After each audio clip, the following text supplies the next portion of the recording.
Here I've got Xiaomi Redmi 7 and let me show you how to activate unknown sources on the following device. So at first let's open the settings,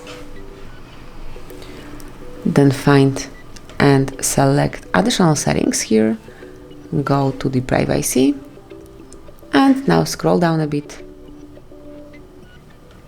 Here you will notice special app access, so you should click on it, and now over here you will notice install unknown apps. Just click on it and wait a couple of seconds, and now you can allow some particular source to have access to installation of apps. So for example to camera, smoothly click allow from the source, and from now on you would be able to install applications through this app. So you can do it to whichever application you would like to give this permission to.